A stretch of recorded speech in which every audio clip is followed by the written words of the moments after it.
Commissioner Nhlanhla Mkhwanazi's July press conference was inappropriate and it worried him. EWN, in touch, in tune and independent. For the latest, visit ewn.co.za or download the EWN app. You're with Relebogile Mabotja Live, streaming countrywide on the Prime Media Plus app. DSTV channel 856, 92.7 and 106 FM.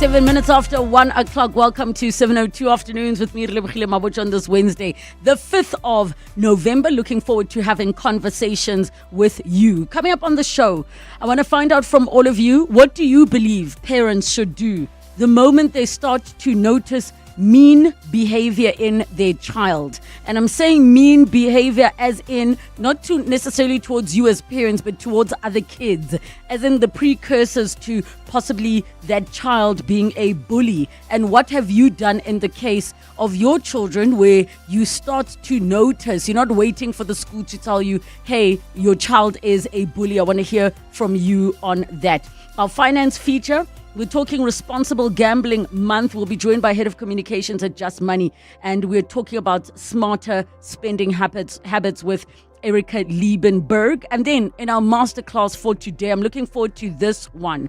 Interesting, you might not know if you have not gone through elective procedures like plastic surgery that you can actually experience post-operation blues and depression. I stumbled upon this and said, oh my goodness, we must have this conversation. Dr. Nombulelo Meduse will be joining us, plastic and reconstructive surgeon and founder of her surgery clinic that one is able to go to as well. She will join us for that masterclass today. So get in touch with us. Give us a call on 011 8830702. SMS us 31702. Tweet at Relebogile M at Radio 702 using the hashtag 702 Afternoons with the WhatsApp line on 072 702 1702. And I'm so glad he's finally back at work. Our technical producer, it was his birthday day before yesterday. And what better way than to celebrate it by saying it on air in front of him. Happy birthday, Abel. We love you. 702 Afternoons with Relebogile Mabotja on 702. Let's walk the talk. I'm busy getting shouted at here. Hey? Don't blush, Abel. We love you. Ska blusha, man. Okay.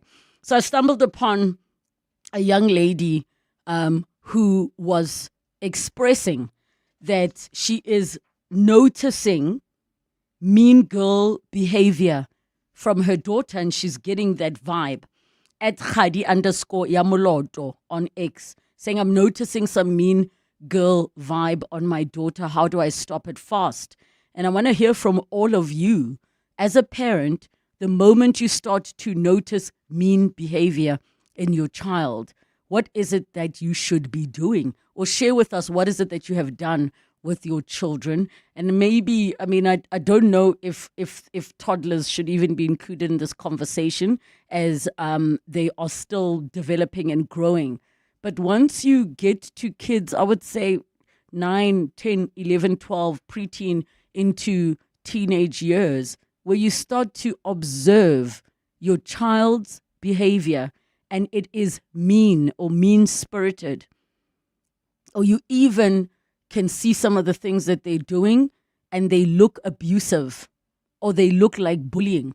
And maybe it's not even something that you are seeing your child do with peers at school, but maybe even at home with their siblings.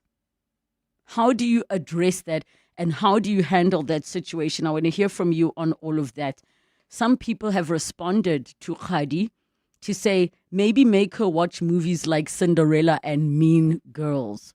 And we're not clear on how old the daughter is, but I can imagine some parents are saying you need to take the cell phone away and they will get humbled very, very quickly.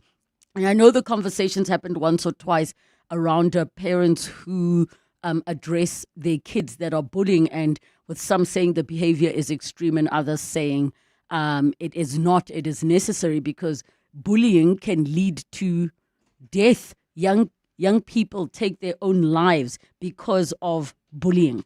So in the case of, I think it was a video of a father where he discovered the daughter is bullying somebody at school, and the punishment or the discipline that he meted on her was that now she had to walk to school.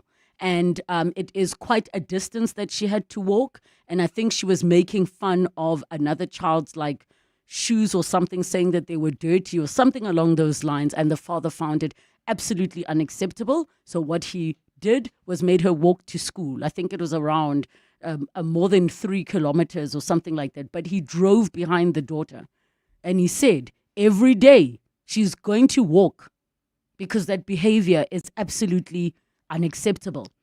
You had the mother where the child made a racist comment to the delivery guy that was bringing them food. And what did the mother do? She made the child go and research the country of the delivery person, where he's from. It was one of the Asian countries. It might have been China or Korea. I can't recall.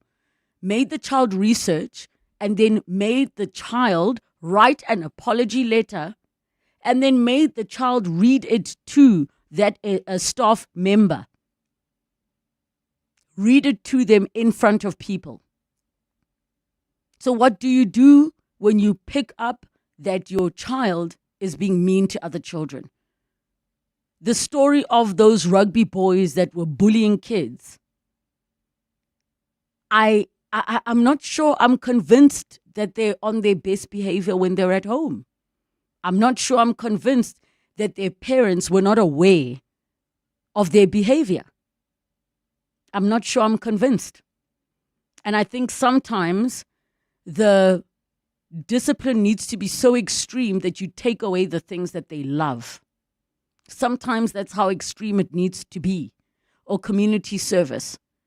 But parents, what has worked for you? What is it that you have done, have been able to do to get your child to fall back in line when it comes to that kind of behavior? 011 883 0702 and the WhatsApp line 072 702 1702. Clement Maniatella, Weekday mornings, 9 to 12. 9 to 12. Has this system of tenders really served us? I don't think so. So why are we not changing it? So, Clement, that is beyond my pay grade, because it depends on the chief procurement officer, treasury, etc. I personally, I'll be very happy if we look at another system. For instance, we are going to buy 1.4 million articles in hospital. As a chairperson of the National Health Council, I demanded that we don't go for a tender. The Minister of Health, Dr. Aaron Motsoaledi. Clement Maniatella. 9 to 12 on 702. Day 20, awaiting proof of payment. Day 30, still waiting. Day 40, funds finally cleared. In business, credit with 55 interest-free days keeps you moving. We get it. Get an ABSA Business Credit Card. Use over 50% of your credit and initiation fees will be on us. Offer ends 31 December 2025. Apply at absa.co.za/business. ABSA is an authorized FSP and registered credit provider. T's and C's apply. ABSA, your story matters.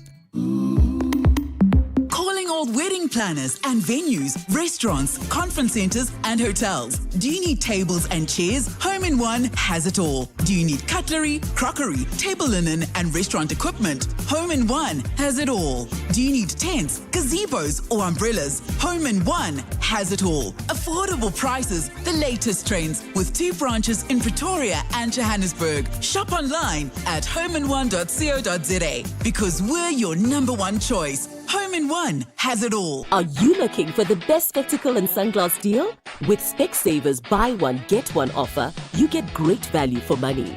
Get a free pair of branded single vision prescription sunglasses up to 3,300 Rand when you purchase a comprehensive eye examination and spectacle frames with lenses on your first pair. The best part? Choose from top brands like Police, Hugo, Under Armour, Tommy Hilfiger, Red Bull Specs, and more. Affordable eye care? Specsavers. T's and C's apply.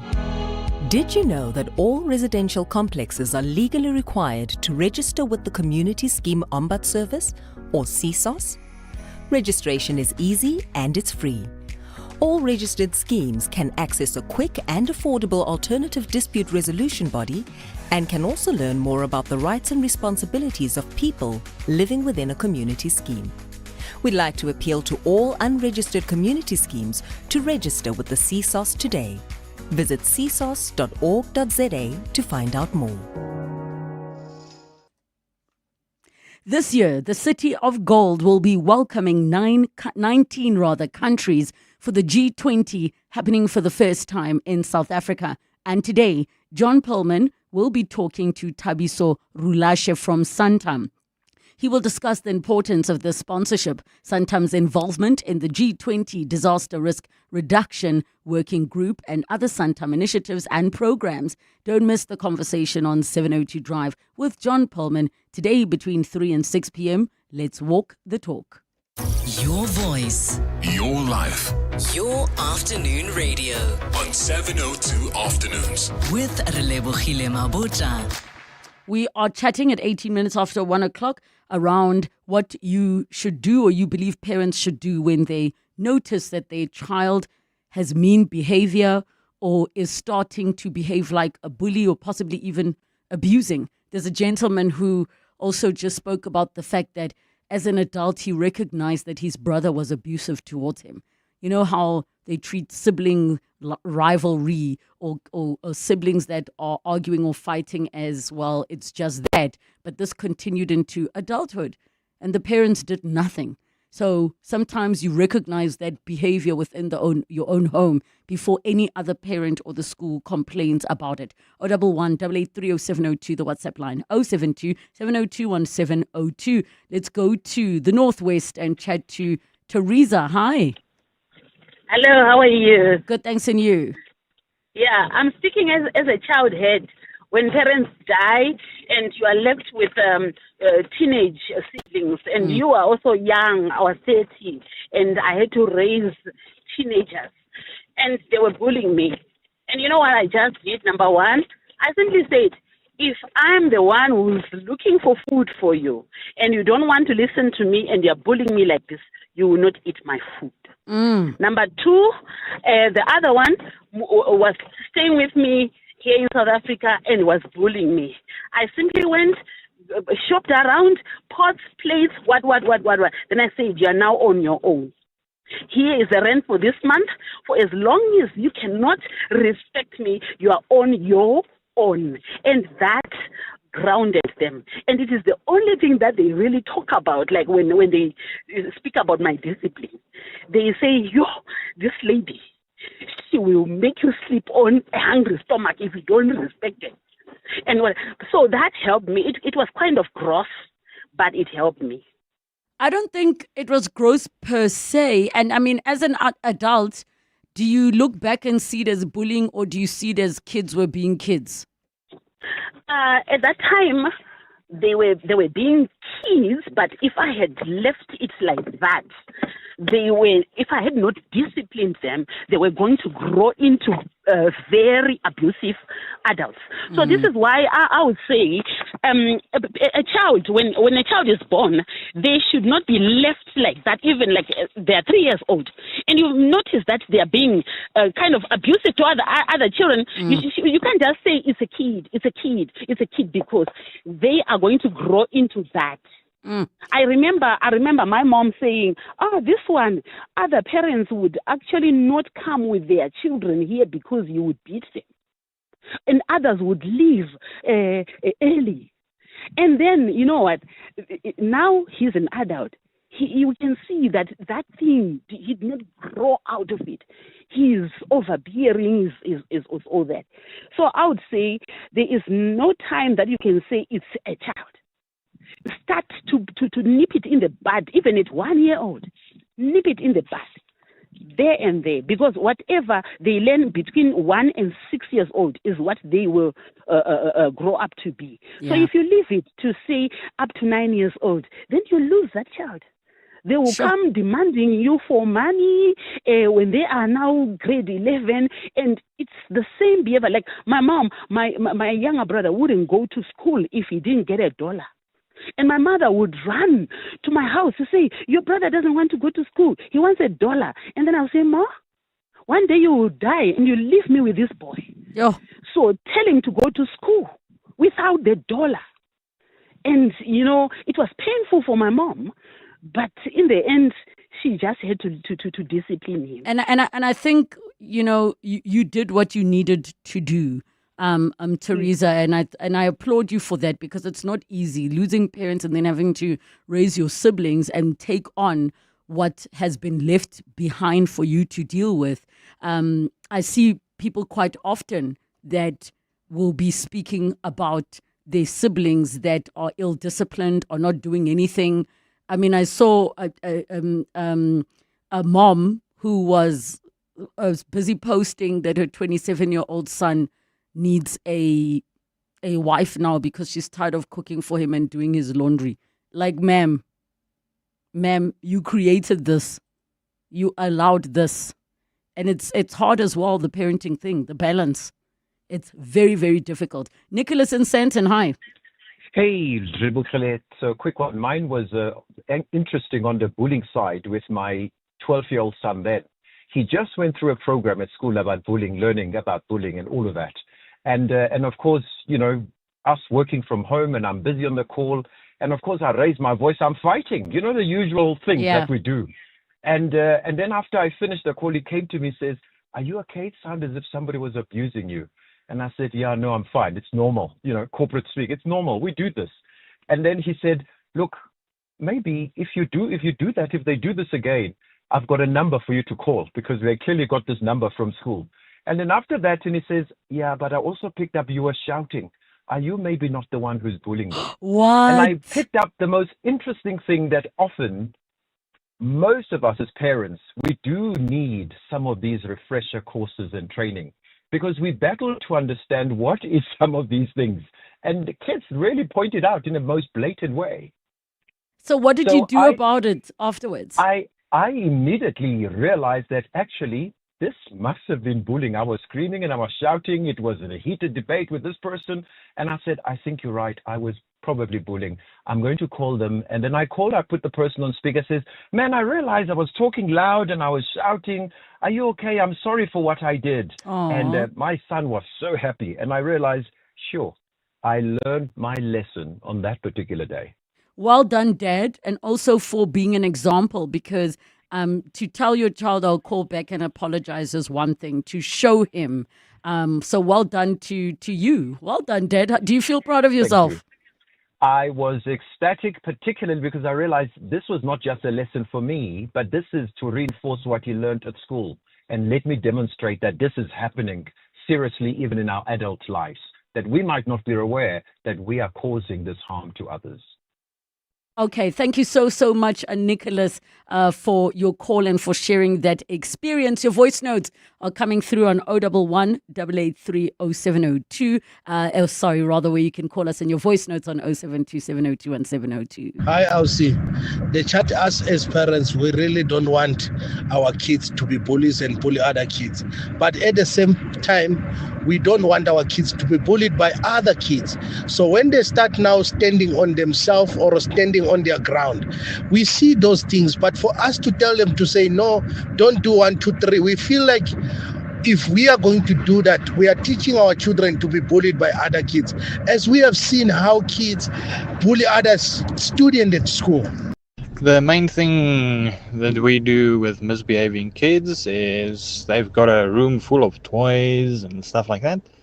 So if the transgression is hectic, what I'll do is I'll take away all the toys, all the toys. It gets locked in the shed, and then as they prove to us that they can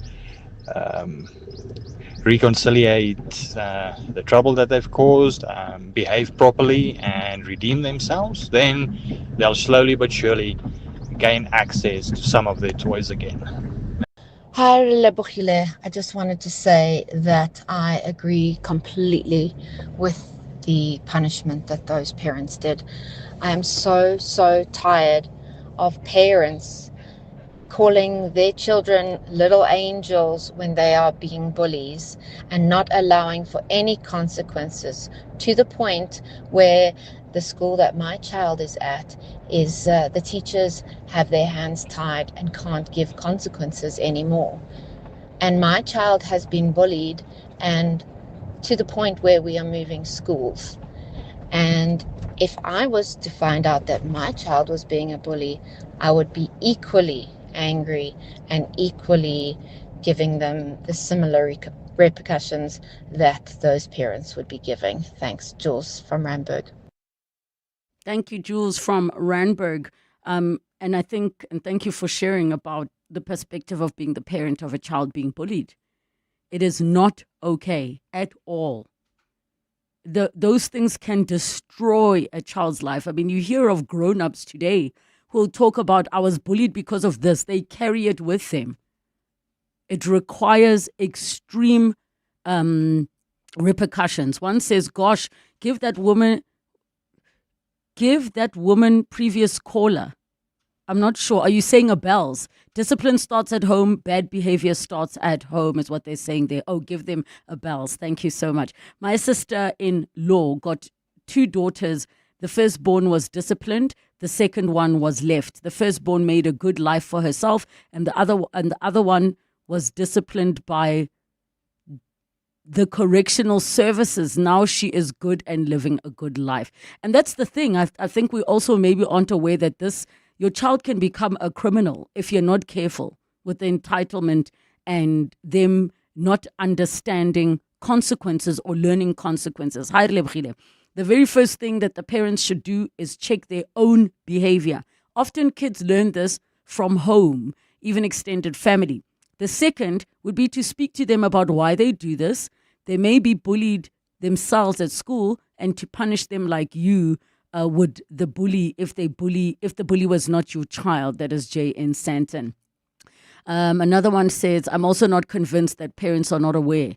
Even the tone that kids speak to domestic workers at home says a lot about what we as parents allow or dismiss. My kids are grown up now, but I used to call them out for being mean or rude. Example, if they made a mess when our helper had just cleaned, or not greeting back when you greet them. Also, talk to your kids about bullying incidents and give them ideas on how to deal with it or how to communicate when they are upset.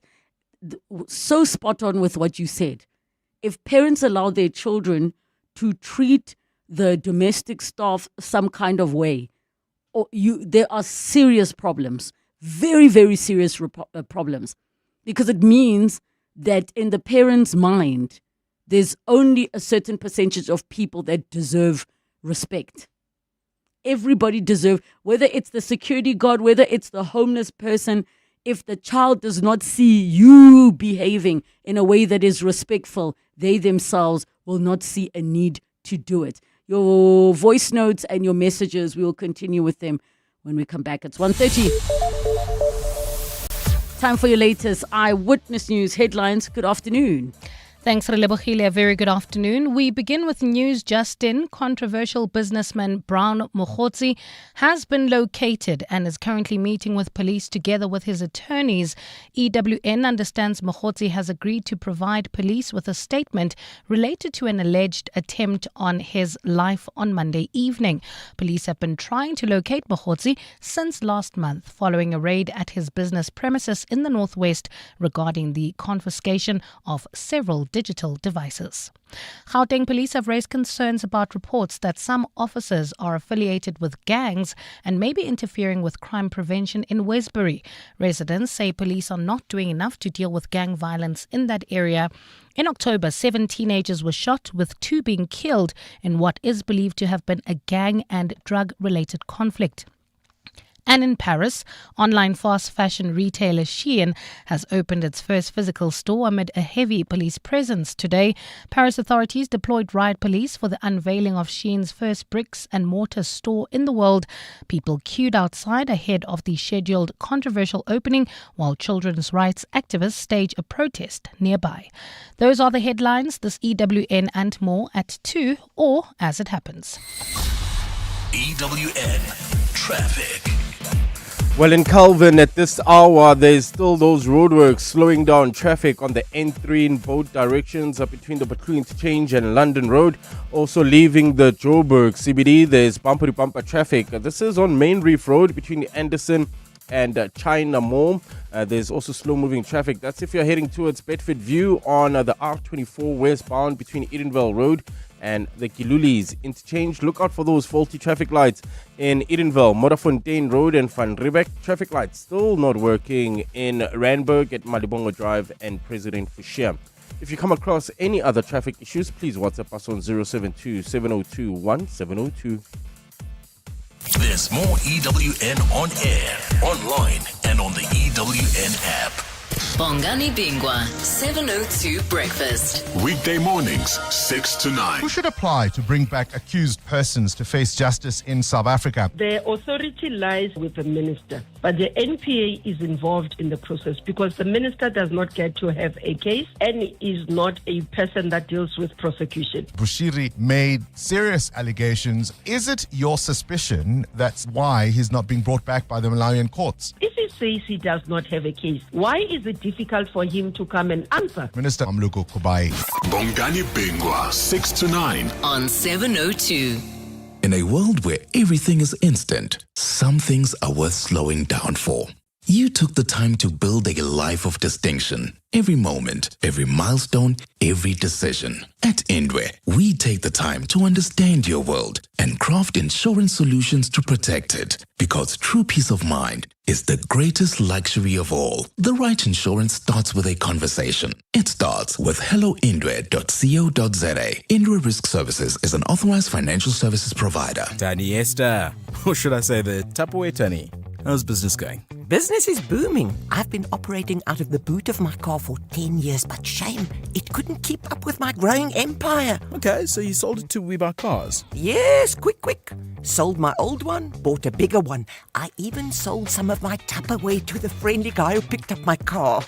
Stick to what you know best, eh, Tony? Excuse me? Never mind. We Buy Cars. Geared for your business, geared for you. LLB graduates can fast-track their legal career with the Law Society of South Africa's PVT School for Legal Practice. LPC accredited, this 4-month practice-ready course, which is taught by practicing lawyers, can reduce your PVT contract by 12 months for admission. Study by day, after hours, or via distance at campuses nationwide. The first 2026 intake runs from January to April. Applications close 31 October 2025. Apply now at lssalead.org.za. That's lssalead.org.za. When it comes to protecting your workforce, trust the workwear brand that has been protecting workers for over 150 years. Sweetall. Sweetall has overalls and uniform solutions for every industry, so your team is safe, comfortable, and ready to tackle any challenge. Visit our new Boksburg showroom, shop A1 Atlas Road, Westwood, Boksburg, or go to sweetall.com today. Sweetall, we never let you down. Superior protective workwear since 1871. 702 afternoons. With Relebogile Mabotja. Lines are always open. On 011 883 0702. 25 minutes to 2 o'clock, and we are talking about what parents should do when they pick up that their child is being mean or being a bully without waiting for the school to contact them or the child being bullied. Says something if you notice, even within your own home, mean behavior. And we've even gone as far as speaking about how children observe their parents and how they speak to maybe the domestic staff in the home, like the domestic worker. And I mean, that is very, very sensitive because those are still grown-ups. Can you imagine being disrespected by a child in front of their parents and the parents say nothing? Unacceptable. 011-883-0702. The WhatsApp line 0727021702. Ponzo from Pretoria. Hi. Hi, how are you? Good, thanks. And you, Ponzo? This thing of bullying, it happens even like a Mujara thing because with me, it's my son. My son is they call them slow learn, Oko Elson class. Yes. And all the other kids, they are in the normal classes. And even those kids will say, hey, when and that thing, it will help my son. And it's like they're not equally so because he's good with sports and chess. Like for example, he's been nominated for the award, at the school because he's good with chess, and he was supposed to go to Durban on Friday with the other kids, but due to like of but you how we ran because of focus on sports. Yesterday he was so crying to say, Papa, not this is what I'm good at. Chess or kashiana, I'm good with sports. And even the awards, if I can show you, they said, Barometer Awards, please come and see Offense and what sort of the name. Yeah, but qualify, he must come. And then the other kids are going. But how much is missing for the trip? 7,500. 7,500 for him to go to Durban and to participate. Yeah, to go and participate. But now my family, they say, why focus on school? He must focus in school at sports and what. And some kids are not gifted the same way. And it hurts me. Look what things they even know. We're not fated this year. Because he's 12 years and he's still in grade 4 in Elsen. They develop late. Yes. But in sports and stuff, he's doing well. But Bonzo, I'm so sorry to hear that. And it kills me when I see him cry. I cry with him and say, my son, don't worry. It will be okay. One day they do like a span and then maybe we'll be able to pay your tournament thing. And you just keep on doing how. When would the 7,500 be needed, Bonzo? Because honestly, my heart is so sore hearing this. And the last thing we want is a child who thinks they are useless because of people calling him Skylar, saying he's stupid. When we learn differently, when would the money be needed? It's the closing date, Kikari 7. And I've tried, Lugobra Obriki phone as I'm a 702 listener. I've tried, something as am I, because that's what he's good at. I think feel talent. He's not good in school. Like, oh man! Not all of us can be doctors. That's what I always tell him. That my son, look, not all of us are the doctor. Some they must work as gardener and stuff. Not all of us will be doctors and lawyers. That's how I motivate him. To say keep on being good at sports. Maybe you'll be the next best sports person. And you'll be able to survive it because then the world won't be balanced. So, yeah, but it hurt me. Bonzo, I would like to ask you to stay on the line because I know 702 Afternoons family always comes through. And 7,500 Rand, I feel like we would be able to raise that today. And I know everybody's going through a lot, but for your son, man, like my heart, not everybody is going to be gifted a certain way, but I think your child deserves. So I actually have Deputy Minister Peace Mabe who has called in. Deputy, how are you, Minister?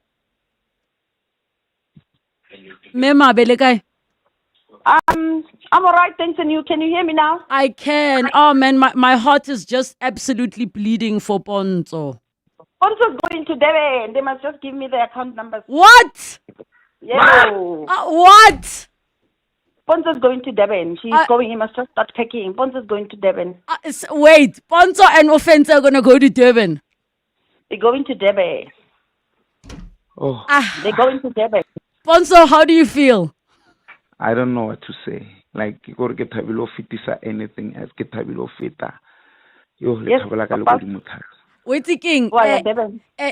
Deputy Minister, I'm also going to ask you for a favor, ne? Can we please reach out to your colleagues at Department of Education to see how Offense can get some support? Being 12 years old in grade 4, I am so sure that with the right support, Offense will be able to be assisted. Which school is Offense No, attending? Offense is in a good school for El St. Lasco Capital Park. They are No, it's a very excellent school. so they are slow. Yes, El St. Las. So I think Okay. the Department of Education, they are doing very well because Bakono separate. You know, El Sene, they know who ba slower than go normal class. So they go El Sene, they don't have really that much price. We enjoy school. We enjoy these sports here, but when he gets home, it's like because they don't understand what Yes. else. Okay, so let's do this. Sponsor, stay on the line. I want to take your details. Deputy Minister, I am so glad you were listening today. Ke a leboga. I listen all the time. I'm happy to hear it, and I can't wait for Ponzo to give us feedback. So please stay on the line so we can chat to our producer, connect the two of you. Guys, my heart. My heart. Makes me very emotional, and it's a lot. Okay, thank you guys. It's a lot. Tasneem in Randburg, hi. I feel like I won a lottery, even though I'm not even part of any of it. But it is so wonderful when people reach out and they get help. So it's such a love. I feel like I'm actually choking. In all honesty, I got like a lump in my throat. That's beautiful. Also to the dad, maybe finance is an issue, but there is also a program called Exam Portal that actually reads to the child, and the child will then dictate it and it would write for the child. It helps great deal. My son is dyslexic and he's doing fantastic he was in a special needs school and now he's in a normal school. I don't know what the issues are. I'm just putting it out there that if your child is struggling, there is a way to come around this. And I thank you so much for sharing that, Tasneem. You're saying but? That's not the reason why I phoned. I phoned to contribute towards the whole. I think it's important to have both the conversation about being bullied and also what it looks like when you are the bully, and what are the consequences that you have sort of will be for being a bully. And I think for a child, when you have a structured way of having this conversation, it makes a world of a difference because they understand what the consequences are going to be. So I'll give you an example. My 11-year or 12-year-old now, he doesn't like people going into his room and going like cleaning up and stuff like that. He's just one of those. But you obviously need to clean, and we have a rule that you clean your room, but we have a helper who also comes and cleans. And one day when he came from school and he was not very happy that his things were organized in a different way than the way he likes it, he banged the door. He didn't know his father was there. And my hubby took out the screwdriver and took his door out, and he doesn't have a door because that's the consequences for treating people that way. Sorry. Yes. And my eldest one, he doesn't like opening his blind. Sorry, you might have a helper, but you can help yourself. People are not your slave. You must do your things yourself too. And so well there done. is no more blinds. You need to. Yeah. So my eldest child doesn't have a blind. My middle one doesn't have a door. Well done. No, well done to you, Tasneem and Dad, because kids need to understand consequences. You bang the door, you unscrew the door, now you're not going to have that. And the reason I'm getting so emotional is because I'm so, this show continuously reminds me that there is good in this world. We hear so many bad news. So I promise you guys, we will give you an update from Ponzo. And we will make sure Deputy Minister says Ponzo and Offense are going to Durban. And I cannot wait to find out how it all goes. Here are your voice notes. Hi, Relebogile, a.k.a. Ireboregile. No, thank you to Nicholas. Thank you for that call. It was a very good call to share with everybody who's listening, that sometimes we can actually learn things from our kids that we take for granted. I guess that's why education is so expensive these days. But no, thank you for sharing. Thank you for that call. Hi, Relebogile. In regards with the lady there, I believe a father figure could do a lot good. If the child's father is not there, why not the parents' brothers with the uncles or any father figure around to just try and sit with the child to say, hey, this is what I see. Sometimes as parents, we try to fix everything that is wrong with the child, but sometimes a different figure, parental figure, can just do the trick. So I suggest they try that rather than to just try and fix everything by themselves. Mapari here, report. Hi, 702. I'm listening to the topic about bullying. It's really so sensitive to me. I have a middle child, second born child, who is showing tantrums and signs of becoming a bully. I've been trying to correct it from age 1, but I wasn't getting much support from the dad, who kept saying he's just a child, he'll outgrow it. He's now 5. He's a bit better, but he still does a lot of the things that really bother other children. And I'm so worried. He's going into big school next year, and I really don't know what I'm going to do on my side is request the school for the school psychologist and play therapist, since they have those facilities, and hope for the best. But I'm also hoping I'll hear what else I can do to really save him from becoming a monster later in life. Thank you. Hi, Relebogile. This is such a great topic, and I've sort of been listening for the answers that are going to come from parents with a curiosity to go. I wonder if parents are willing to reflect, internally upon their own behaviors and perhaps behaviors in the households that they run, that these kids, come from and exist in. I wonder if parents are able to reflect on that and identify that as a potential cause. And I think the caller that you just had, the dad who explained the situation where the son called out that he could be a bully, and the way that he reacted, that was so commendable. But I wonder how many parents out there are actually willing to reflect on their own behaviors, and it's actually from that parent's example, it's not things that we can see or easily identify that this could be a contributing factor towards bullying. But I just wonder if that willingness is there. Sure. I think the willingness for some parents is there to reflect and correct and listen to their children. I think it is there. One person, High T, says, I was bullied by this one kid in high school. My revenge is still pending, is what they say.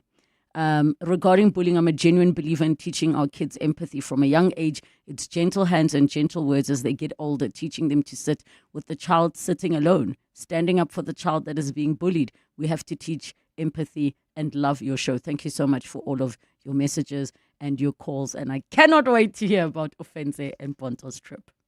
John Perlman.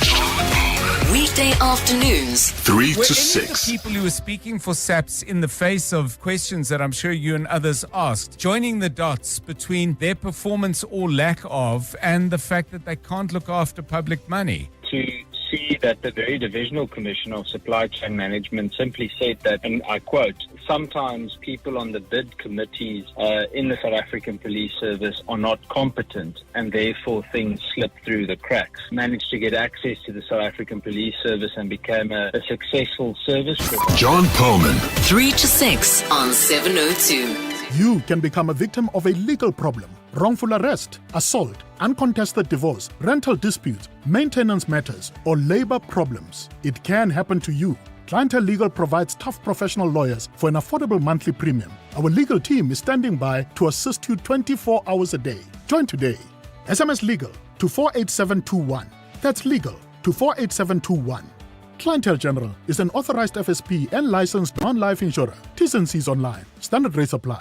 Tip your way to glory in the Hollywood Bets Punters Challenge, the free-to-play horse racing game with daily cash giveaways and massive jackpot prizes. Pick all the winners on the race card and you could win 100,000 Rand. Bet 50 Rand or more on your selections using the Bet Slip feature and you could walk away with 1 million Rand. Visit punterschallenge.hollywoodbets.net today and tip your way to the top. T's and C's apply. Hollywood Sportsbook is a licensed betting operator. No persons under the age of 18 years are permitted to gamble. Winners know when to stop. South African Responsible Gambling Foundation toll-free counseling line 0800 006 008. Who says everyday driving can't be très chic? Rent premium with Sani 60 now. Own the stylish Citroen C3 later. Yes, that's 3 cars, 3 months, 3 chances to say ooh la la. Just book directly on sani.co.za. Call us or rent at any branch between 1 November and 31 January, and you're automatically entered into the draw. Bon voyage with Sani Sixt and win. T's and C's apply. Standard Bank and 702 have joined forces to bring you China Unlocked. So Africa-China Trade Solutions composes of both helping our clients with importing from China, but also with exporting to China. And that's what really encompasses our X solution. And how we help our clients access the Chinese market is by doing it through a number of ways. One of those is digitally connecting them to better Chinese buyers. We also organize B2B matchmaking sessions, virtual, some are hybrid. And when we attend some of the flagship shows, such as CIE, we also organize these physical, in-person B2B matchmaking with these Chinese buyers. Don't miss China Unlocked on 702 Drive with John Perlman. Tuesdays on 702. Brought to you by Standard Bank Business and Commercial, an authorized FSP and registered credit provider.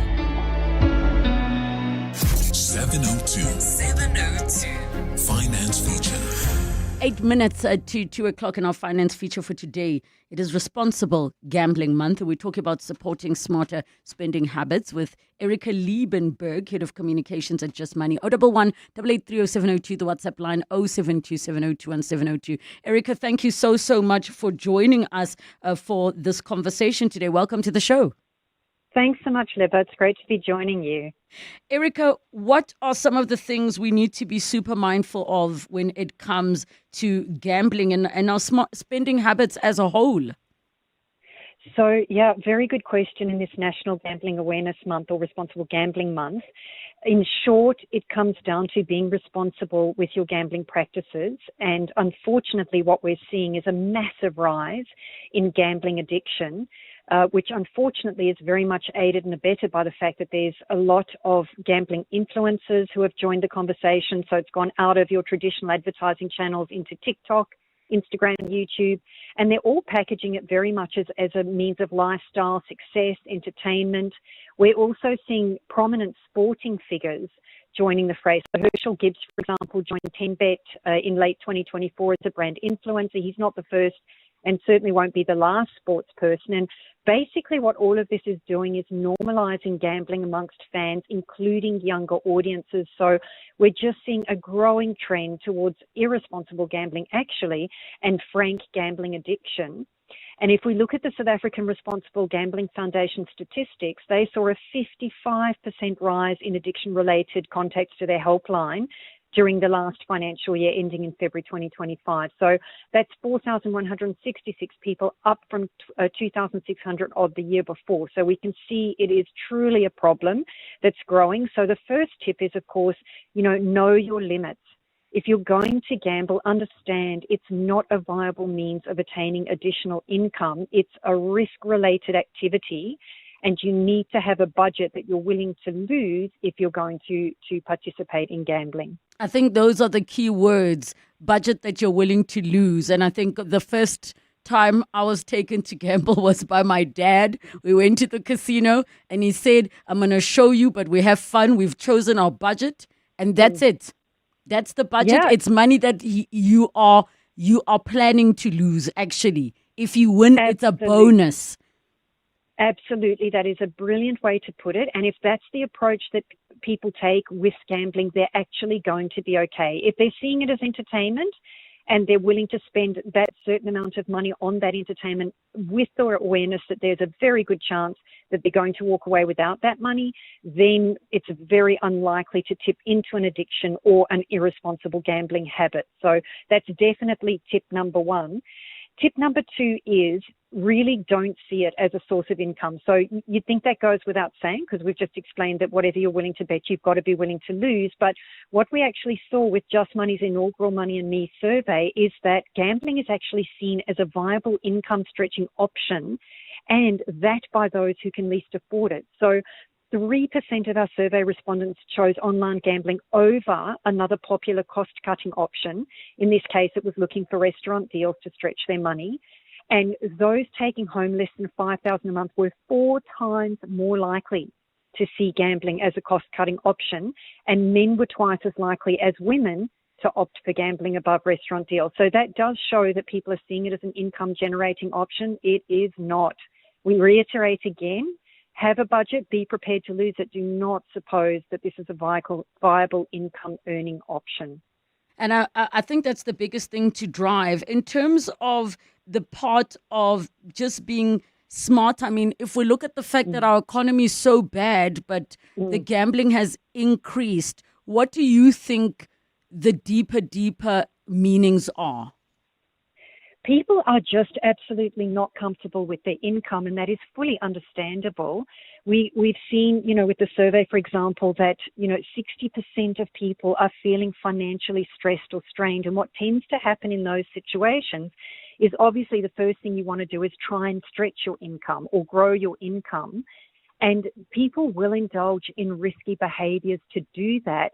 And why? Because gambling, for example, is often advertised as an easy, it promises an easy win, minimal effort, potentially big wins, so people will sort of hear that and go, okay, with minimal effort, I've got a chance to double my money or triple or quadruple or even further.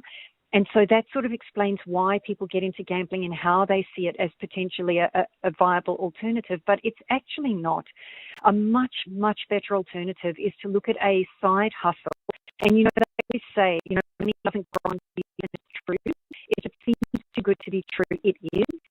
But Erica, your line is really, really not great. But also we have just run out of time. We will make time to revisit this discussion again, because I think there are many other layers to this conversation and real things that we need to reflect on in regards to Responsible Gambling Month. And I hope all of you continue to exercise that responsibility. Don't forget, you can head over. I will actually share the details just after the news if you are finding yourself having a challenge regarding responsible gambling.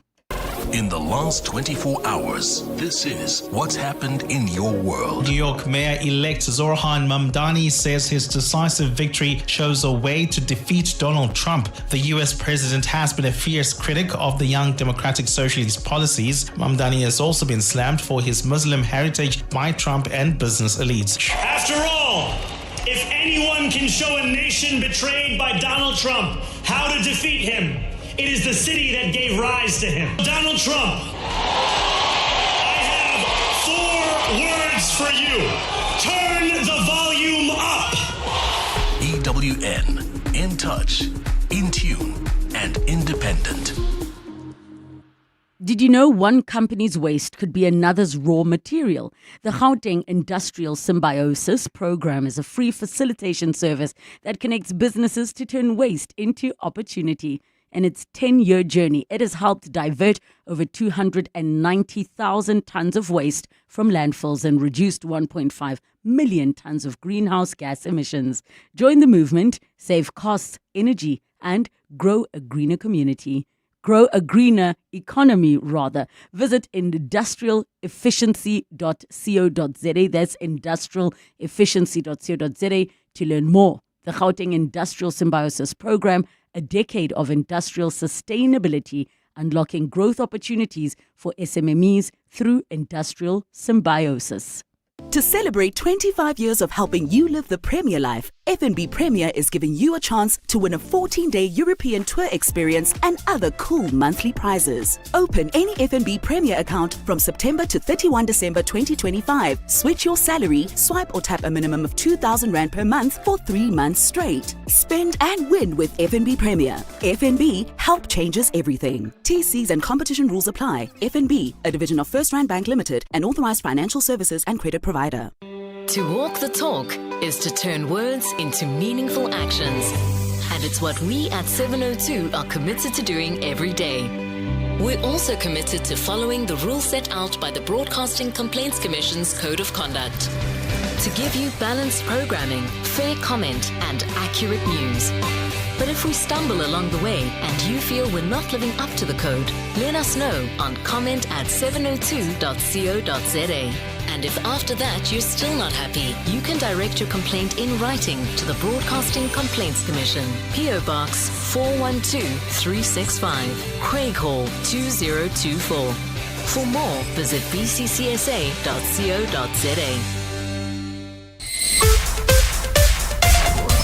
This is EWN. Good afternoon, I'm Bali Dlamini. Controversial businessman Brown Mabotja has been located and is currently meeting with police together with his attorneys.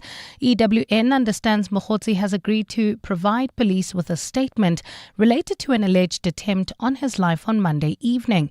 Police have been trying to locate Mabotja since last month following a raid at his business premises in the northwest regarding the confiscation of several digital devices.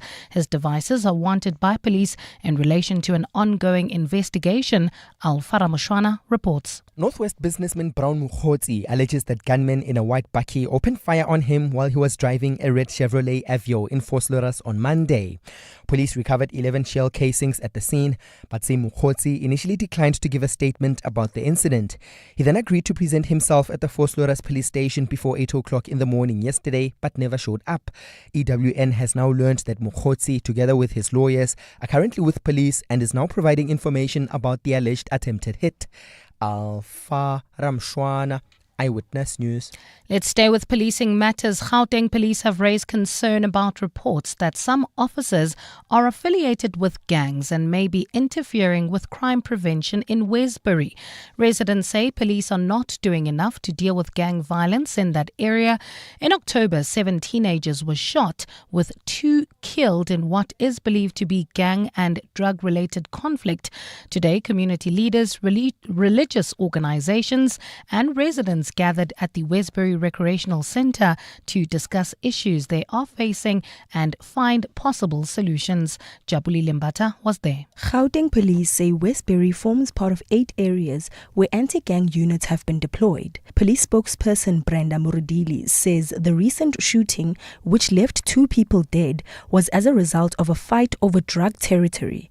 While 5 people aged between 17 and 35 have been arrested for the double murder, she adds that they are concerned about alleged police interference. Even when a case is reported and it is deemed to be related to gangsterism, that case is not investigated, not being investigated at station level. It is being investigated at provincial level. She added that the police raids are kept secret to avoid gangs being informed about when they're happening. Jabuli Limbata, Eyewitness News, Westbury. Acting Police Minister Feroz Kachalia says KZN Police Commissioner Nhlanhla Mkhwanazi's July press conference was inappropriate and it worried him. He says Mkhwanazi's appearance in public in full military gear was unusual and he should have tried to be professional as a senior police official. Kachalia has been responding to the Parliamentary Ad Hoc Committee's evidence leader who questioned him about Mkhwanazi's allegations. He has been giving evidence before the committee, which is investigating police corruption today. His appearance before the public, in full military regalia, armed and so forth, worried me. And I made a statement to that effect after my appointment. And I said at the time, which I maintain is correct, that kind of public statement was not in the ordinary situation, in the expected situation, appropriate. We'll shift our focus to KZN now, where the Education Department says matric exams will not be disrupted at a school in the Umgungundlovu district municipality, which was set alight. The Mpolweni Secondary School was broken into, vandalized and torched last night. Several classrooms were destroyed and furniture was reduced to ashes. But the department spokesperson, Muzi Mahlambi, says matric exams at the school will continue as normal. The MEC for Education has issued a statement echoing his disappointment, but has called upon the law enforcement agencies to speedily work on the investigation so that the perpetrators can be brought to book. And in Paris, online fast fashion retailer Shein has opened its first physical store amid a heavy police presence. Paris authorities deployed riot police for the unveiling of Shein's first bricks-and-mortar store in the world. People queued outside ahead of the scheduled controversial opening, while children's rights activists staged a protest nearby. The retailer is facing criticism over the recent sale of childlike sex dolls online. Shein, which was founded in China, has also faced criticism over working conditions at its factories and the environmental impact of its ultra-fast fashion business model. Gold is trading at $3,966.30 an ounce. The rand is at 17.49 to the dollar, 22.81 to the pound, 20.09 to the euro, and Brent crude oil is at $64.89 a barrel. In Edenville, there's bumper-to-bumper traffic. This is due to roadworks on Morafontein Road between Pretoria Road and the N3. That's opposite Edenville Hospital. We also have roadworks slowing down traffic in the Calvin area, N3 in both directions. That's between the Batoon Interchange and London Road. It's a partly cloudy afternoon in Gauteng with thundershowers expected. Temperatures have peaked at highs of between 26 and 28 degrees. The top story in EWN this hour. Controversial businessman Brown Mabotja has been located and is currently meeting with police together with his attorneys. EWN, in touch, in tune, and independent. For the latest, visit ewn.co.za or download the EWN app. You're with Relebogile Mabotja Live, streaming countrywide on the Prime Media Plus app. DSTV channel 856, 92.7 and 106 FM.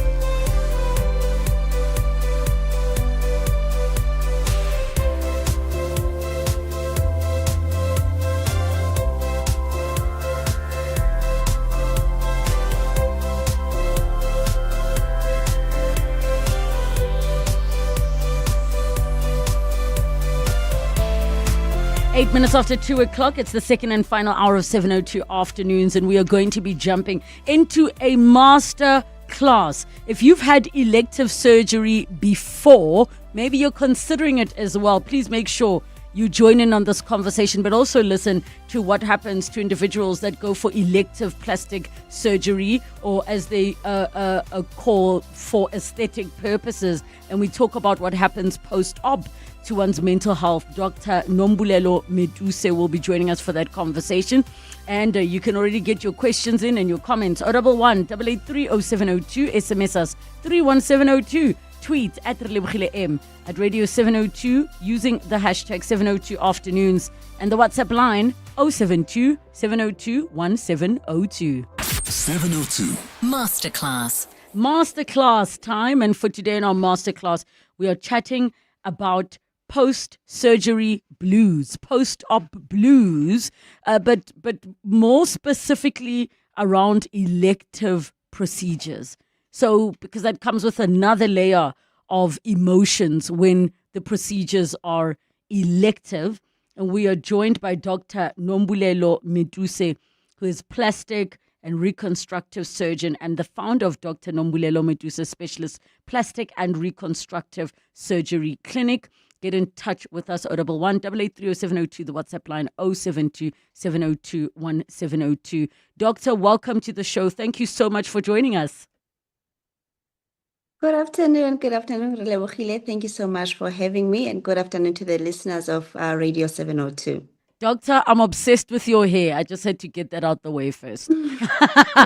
Absolutely obsessed with your hair. It looks gorgeous. Absolutely. You. This is what I love. We've now evolved that we're on radio, but I can see you. So I stumbled upon the video of a woman who was basically chatting about things she didn't know before having a BBL that she wishes people had told her. But I wasn't aware. So even though this is not just about BBLs, folks, this is what brought on the conversation.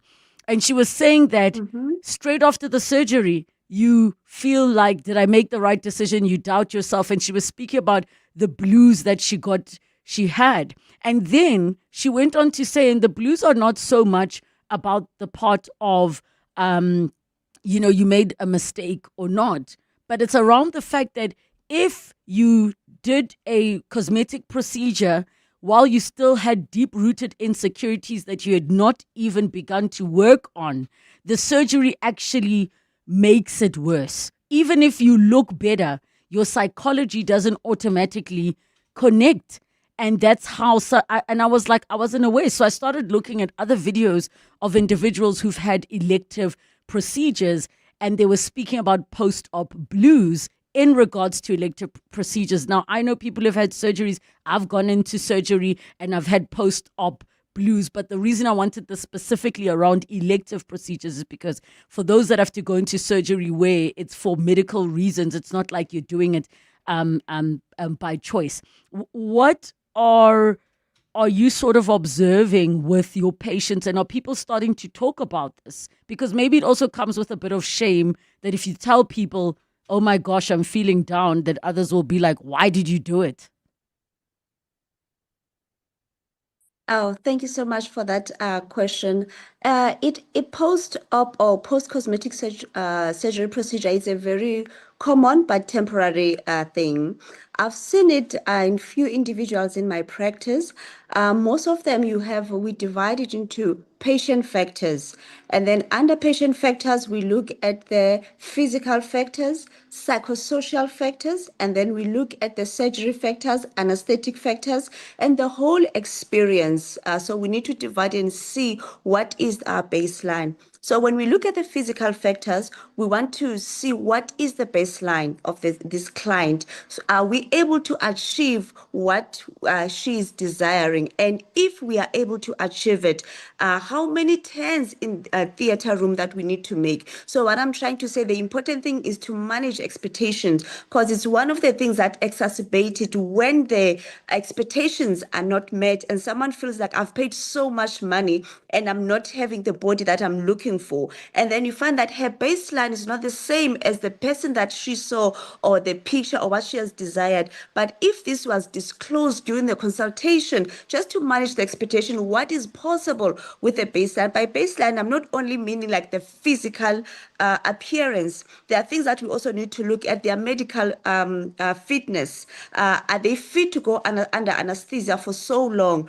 Or do you need to stage this procedure? And we also look in terms of recovery as well, that for the type of work that they are doing, are they able to take downtime for 6 weeks, for 8 weeks, if we are going to combine a couple of procedures? So there are multifactorial issues that we need to look at during the consultations. So that's why I say that we look at also obviously the physical appearance as well. And then we are able, once we've also profiled the client, are you a low risk, medium risk, or high risk? And then we need to check what are the modifiable risk factors that we need to modify now pre-operatively. I like the way you put it, that is an elective procedure. It's not an emergency procedure. What that means is that if there are modifiable risk factors to optimize the outcome, let us do that first so that we make sure that you are also happy. Sometimes you get people, they tell you, you know what, doc, I'm getting married in 6 weeks' time. Can you give me this body? Ah, So it becomes in 6 now, and weeks' it time. shouldn't be. It Wow. shouldn't be,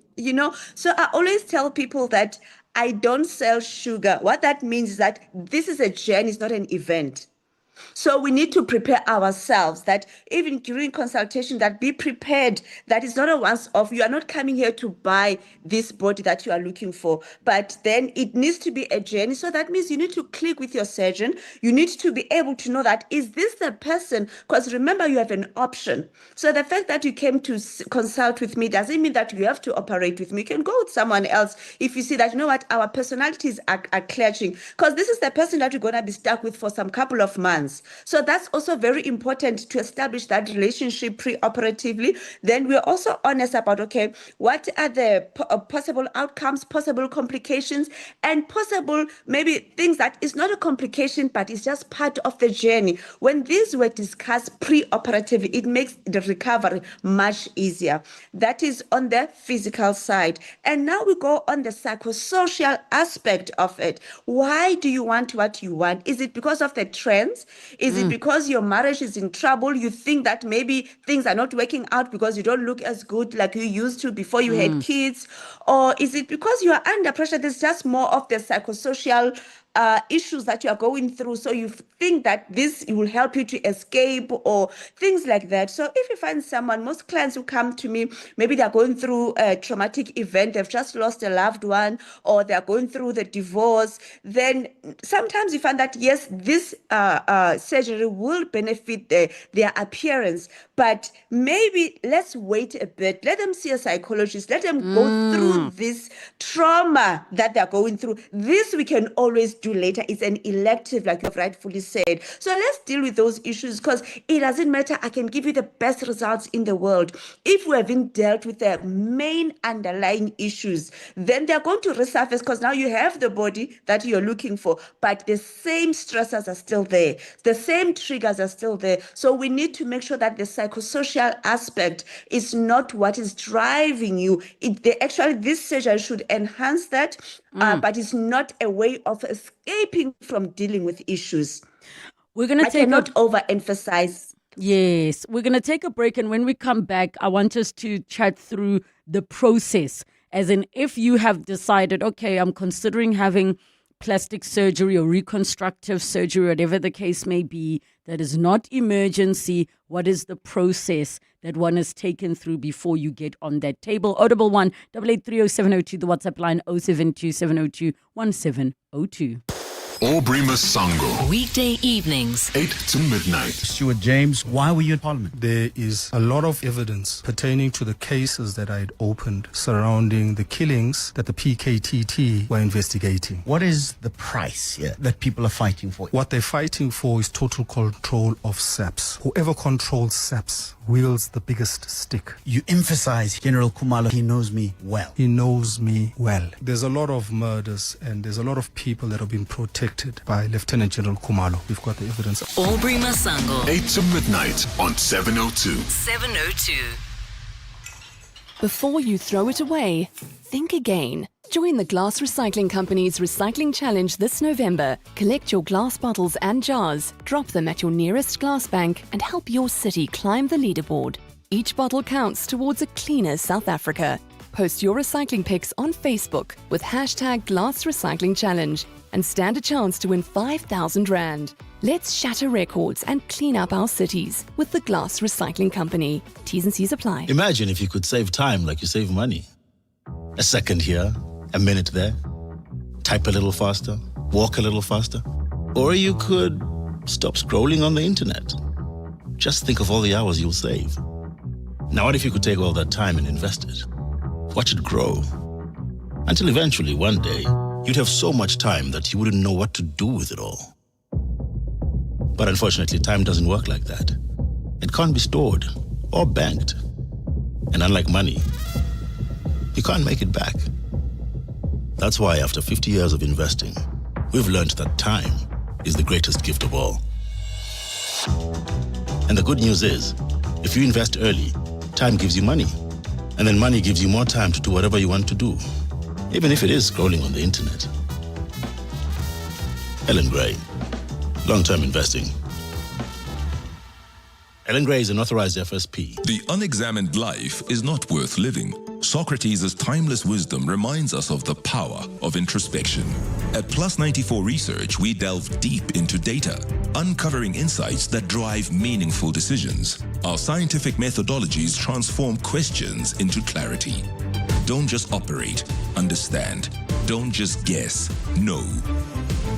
Plus 94 Research, the science of decision making. The Money Show. Weekday evenings at 6. Must have been a good feeling this morning, first to see the listing and to see the valuation. Yeah, we started this morning. The shares was listed, and it was a good day for us because the index were going down and we finished the day in positive. So absolutely glad to see the whole celebration and to see the response of the people in a day like today. Salvador Anglada, CEO of Optasia. The Money Show on 702. Let's walk the talk.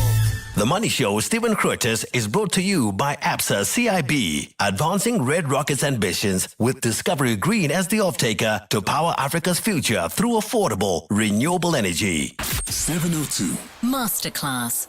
21 minutes after 2 o'clock, we continue with our master class as we speak about post-op blues, those elective plastic and reconstructive surgeries.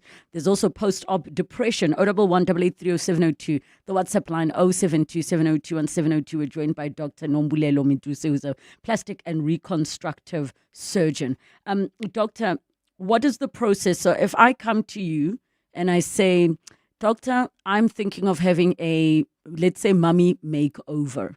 So, mummy makeover, I'm assuming, I'm not too familiar, but I'm assuming it incorporates a breast lift, a tummy tuck, and then I say, actually, maybe even the hip dips, I'm not feeling them. Can we do a bit of something there? So then what happens? After I've said this to you in our first sit down, what are the questions that you ask?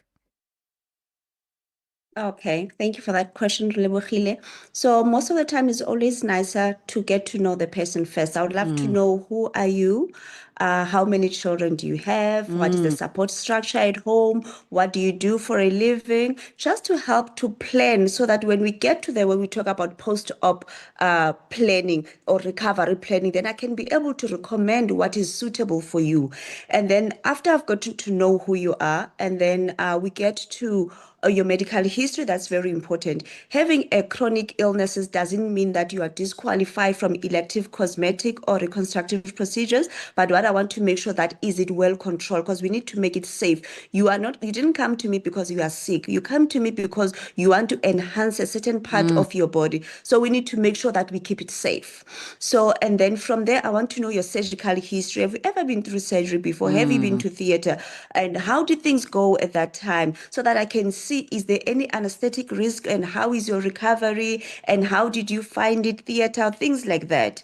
And then once we're done from there, now I want to establish your baseline understanding of what you're talking about. What do you mean when you're saying it's mommy makeover? What do you want to achieve? Point exactly to me. What are your areas of concern? Your mommy makeover and my mommy makeover might not be the same. Me, I might have big boobs because I want, when I say mommy makeover, I want my boobs to be smaller. I want my tummy to be snatched. And I also want maybe my arms to be a bit lifted. For someone else, like, no, after I've breastfed, my breasts have actually become smaller. So me, I only need a lift, or I need some bit of a volume as well. So I need to understand exactly what are the areas of concern. And then from there, we can come up with a package that is tailor-made for you. That, okay, for what you desire, this is the first procedure that we are going to do. And once we have decided on what package is suitable for you, and now is how are we going to do it? The fact that you need maybe 3 or 4 procedures doesn't necessarily mean that we have to do it all of them at once. For instance, if we say we are going to do the breast, we are going to do the tummy, you want us to feel a little bit of the hips, the dips, the bums, lift up the arms. If I do all that at once, your recovery process is going to be very difficult, and even compliance, which can even compromise the results. So we need to decide, okay, you know what? Let's start maybe with the tummy and the breast. So that you can be able to sit on your back, you are able to lie on your back, at least the recovery becomes easier. Once we are done, we are happy there, then let's come back maybe in about 3 to 6 months, then let's deal with the issues of the back, your hips, your butt lift, or whatever, that the arms, things like that, because we also need to think about your function post-op. So your recovery process. Yeah, so let's assume worst case scenario. If I say, I've struggled with depression before. So now, let's say I already start hinting at, I struggled with depression before because my parents passed away. And then I've been on mental health medication. And I start to paint this picture for you that already shows a predisposition to depression. how do you start to manage a situation like that, knowing and being aware that there can be post-op complications, there can be unexpected results, because with surgery, it's not 100% guaranteed that you say, here's the photo and I want to give Beyonce. I want to Beyonce. Yes. Okay. I think the most important thing there, like we have said, we need to manage the expectations. But now, if you already give me, that's why I said medical history is very important. So if there's history of depression or anxiety or anything like that that might trigger or exacerbate you or put you at risk to have the post-op depression, it is always better to deal with them pre-operatively by involving a clinical psychologist. That, okay, you are already on antidepressant medications or anxiety or whatever that it might be, or even if you are not on medication but you are seeing someone. So I would need the contact details for your clinician so that I can contact them, then we have a talk. And then after that, then I need a written letter from them just to say that, no, you are clinically safe, we can proceed with the operation, you can take the stress of this post-op. After I've received the results, I'll show you as well that, okay, I've had a chat with your psychologist, and with their recommendation, we can proceed. However, this doesn't guarantee you that it will not happen. But should it happen, then let's put things in place. Let's see, how can we minimize the triggers? How is your supporting structure at home? Who will be helping you? To help you maybe, if we see that, okay, maybe to reduce the stress, after we've discharged you from hospital, maybe let's take you to a health resort where there will be sisters who are going to be helping you. The environment is more cooling. There will be massaging. You just to put in a more relaxed environment. So we do that a lot for some of our clients, so that by the time you go home, you are not that much in pain. You can do a lot of things on your own. So you have recovered. And that also helps us once we start seeing that, hey, no, your mood doesn't look so great today. It looks like you are not looking so good. Then it's easy for us to intervene sooner, so that you don't need to wait a week before you see me while you've been suffering for the past 5 days. So that's another option as well, that we put you in our health resorts that we work closely with, and then with trained professionals. So it's one of the things. And also just to strengthen your supporting structure, the people who are going to walk the journey with you, so that they are informed as well, and also how to support you at home. So those are the things that are important. Sure. There's a WhatsApp message here which reads as follows. I had major post-surgery blues after I had a myomectomy. I was blessed to have had the late Dr. Tandimzi. She was a mom and was there throughout. Luckily, I opted for therapy. Prayers kept me grounded. So myomectomy is, can you share with us the myomectomy? Okay, with a myomectomy, it's usually the removal of fibroids. Yes. So if someone has the fibroid, you see these people already, when they come to you, they have an emotional burden. Because most of the time, fibroid, they will present with pain every time before their menstrual cycle, or even during. Is excruciating. Sometimes even they will bleed even before their time to go into their cycles. Some of them, these women, they cannot even conceive. So because of the fibroids. So by the time they come, so you find that there's a lot of emotional burdens that we need to deal with. Some of them, they tell that maybe you might not have kids again or things like that. So we need to deal with all of that. So pre-operatively, so post-op, so that at least it is less emotional burden. It doesn't guarantee that it will not happen. Like she said, that she had to do therapy and also lots of prayers that helped her. Even surgery itself, it puts a lot of strain to the body and to the brain. And some of the drugs we give you, some pain medication as well, they do affect your brain neurotransmitters. They do have affect your hormonal balances. So all those as well. So usually it's not just one factor that is because it's a myomectomy or it's a breast reduction. It's usually a complex thing that is that leads towards that. The surgery trauma, the drugs, the medical history, the supporting structure, financial burden, and the support expectations that were system. not well managed. So, yeah. The support system when one goes home. All right, we are going to go to the news. When we come back, we continue. Please get your questions in. especially with regards to elective procedures. Not all of them are Brazilian butt lifts, folks. There are many types of elective procedures, but I want to hear from you if you've had that experience with the myomectomy. Completely agreed. Very painful procedure, very painful recovery as well. 011 883 0702, the WhatsApp line 072 702 1702. Time for your latest Eyewitness News headlines. Good afternoon. What is happening with Brown Mabotja? Well, Relebogile, a very good afternoon. Controversial businessman Brown Mabotja has been located and is currently meeting with police together with his attorneys. EWN understands Mabotja has agreed to provide police with a statement related to an alleged attempt on his life on Monday evening. Police have been trying to locate Mabotja since last month following a raid at his business premises in the northwest regarding the confiscation of several digital devices. The suspect arrested in connection with a mass drive-by shooting in Reiche Park, Boksburg at the weekend has been released due to insufficient evidence. The 23-year-old was nabbed on Monday evening following investigations conducted by the anti-gang unit. The arrest came a few days after a shooting which left 6 people dead and 3 injured in the Ekurhuleni township. And the South African Municipal Workers Union has dismissed criticism that it's trying to bankrupt the Tshwane municipality. This comes after the city was ordered by the SA Local Government Bargaining Council to implement a 3.5% salary hike for all its employees. That order comes with backdated pay stretching from the 2021-2022 financial year. Those are the headlines this EWN and more at 3 or as it happens. EWN Traffic. Well, at this stage, if you're in the Edenville area, we still have bumper traffic. This is on Modderfontein Road between Pretoria Road and the N3. That's opposite Edenville Hospital due to roadworks. We also have roadworks still in the Calvin Alex area.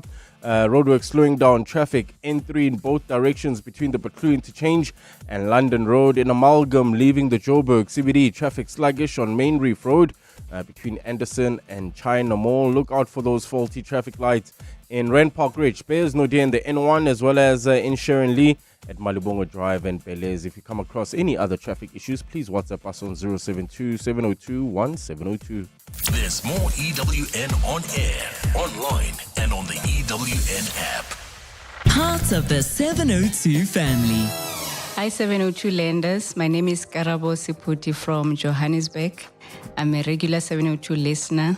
I find it very informative, from breaking news to current news, travel, entertainment. I'm always going to listen to 702 for as long as I'm here. And yeah, keep up the good work and keep informing us and empowering us with all the knowledge. Welcome to our 702 family. Let's walk the talk.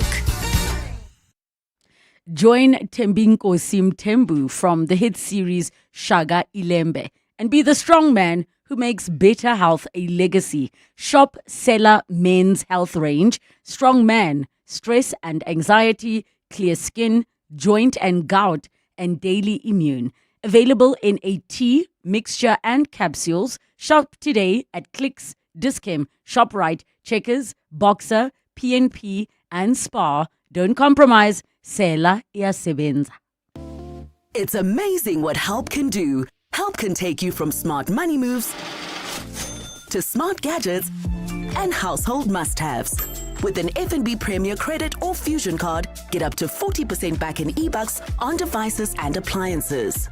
Open any FNB Premier account today, celebrating 25 years of helping you live the Premier life. FNB, help changes everything. TC's earn rules apply while stocks last. FNB, a division of First Rand Bank Limited, an authorized financial services and credit provider. Mr. Govender, congrats on the retirement. You just sold your car to We Buy Cars. Tell us about it. Yes, it just gathered dust in the garage, so I exchanged it for cold hard cash. Now my wife and I can enjoy a stress-free retirement. Retiring the car as you retire. Nice. So why We Buy Cars? It was so quick. They came over to our house to do the evaluation, and we sold it the same day. Tops, man. Okay, so now you got even more time on your hands, eh? Exactly. We Buy Cars. Geared for your next chapter, geared for you. This year, the City of Gold will be welcoming 19 countries for the G20, happening for the first time in South Africa. And today, John Perlman will be talking to Thabiso Rolashe from Santam.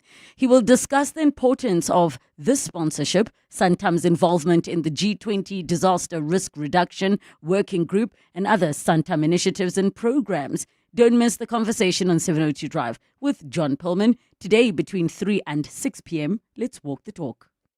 Coming up on 702 Drive with John Perlman. 702 Drive is coming up from 3 to 6 p.m. with John Perlman. John, how are you doing? Doing well, thanks. And you, good afternoon to all our listeners. I am doing well. What is coming up on your show today? So, news just in is that the police say they have now managed to find Brown Mokgotsi and that they are currently in a conversation. They're taking his statement on the hit that he claims happened to him not last night, but the night before. So, we'll follow that story with a lot of interest. Very interesting to see what comes out of that. City of Tshwane in something of a jam. The local government bargaining council has ruled that the decision they took, not once but twice, to not pay increases was illegal, and now they've got to come up with the money to pay those increases.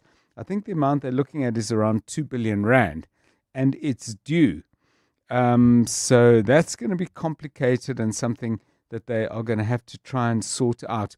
Continue our look, Relebogile, at how the city of Johannesburg, having taken a decision to insist that informal traders register, how they're going to deal with the general problem in the city that bylaws, by and large, don't get enforced. So there are laws about all sorts of things. You can't do this and you can't do that. But by and large, it would seem to me at least, people kind of do what they kind of want to do. And if occasionally they get fined, they would regard it as a cost of doing business. We'll look at that in a lot more detail at 10 minutes past 4. And plenty more besides. The news always comes in throughout the afternoon, and we'll catch up with it as fast as we can. 702 Drive with John Perlman, coming up from 3 to 6 p.m. 702 Masterclass. 23 minutes to 3 o'clock. We continue with our masterclass on post-op elective surgery blues and what that can look like. It even going as far as becoming depression for some. 011 8830702, the WhatsApp line 0727021702. And we're joined by Dr. Nombulelo Meduse, who is plastic and reconstructive surgeon. A doctor, just in terms of if a person, let's assume everything does go well from the consultation, no predispositions, everything goes well, even the surgery goes well. As in, you as the surgeon are like, wow, the results even came out better than I expected after the swelling has gone down. But this person now, their mental health seems to not be coming right. What interventions become available to them? Okay, so once now there is a dissatisfaction with the patient, we want to know what is it that they are not happy about. The results are okay. What is it that is bothering her? Is it maybe, I once had a client after massive weight loss, she has lost more than 40 kilograms. And then after that, now we have fixed the excess skin, the arms. And then the partner, because now her source of distress was that the husband couldn't recognize her anymore. So now she felt like this newfound body is costing her marriage, and now she didn't know what to do. So let us not look as just an individual. We need to look at their surroundings.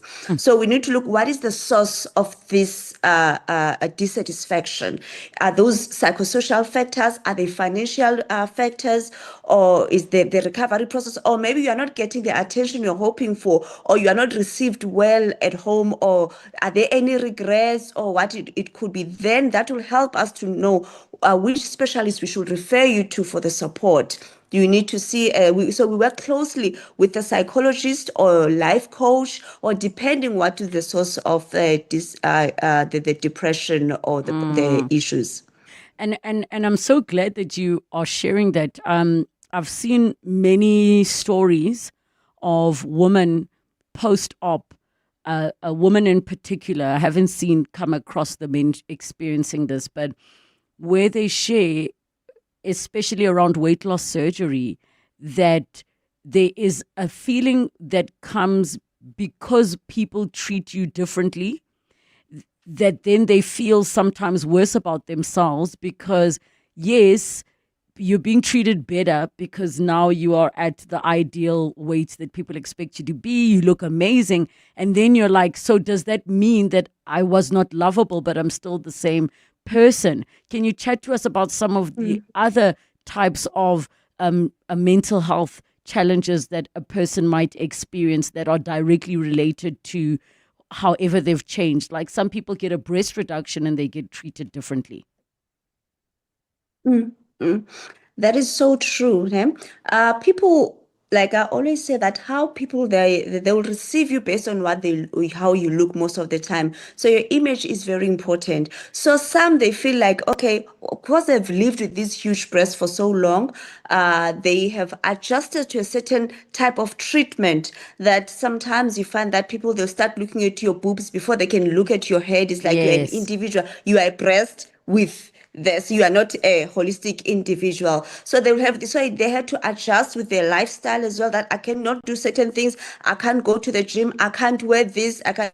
So now all of a sudden your breasts, they are small, you have the body that you desire. So now you need to change how you do things. You can go out there, involved in social activities, you can go to the gym, you can wear a bra and your tight and then start exercising without any stairs, and then start wondering that, okay, I'm 35 years old, so all this time people have been judging me, but they've not been telling me, and then now to start to try to adjust with what has been happening all these years. So now you start wondering, Uguti, now like they need to adjust to this news themselves. Even at work, you find that the way they are received now is different compared to what they were before. So now that period of adjusting, it can be a bit challenging depending from one personality to another. So it's not just only about surgery, then I get the body, then yes, but you need to live with that body. You need to adjust now that this is who I am. So those are the things that people need to think about as well when they're going to go through a transformational surgery as well. Okay, we've got some questions coming through on the WhatsApp line 0727021702. And the first one says, afternoon, Relebogile doctor, I had a breast reduction, not as elective surgery, but due to mastectomy.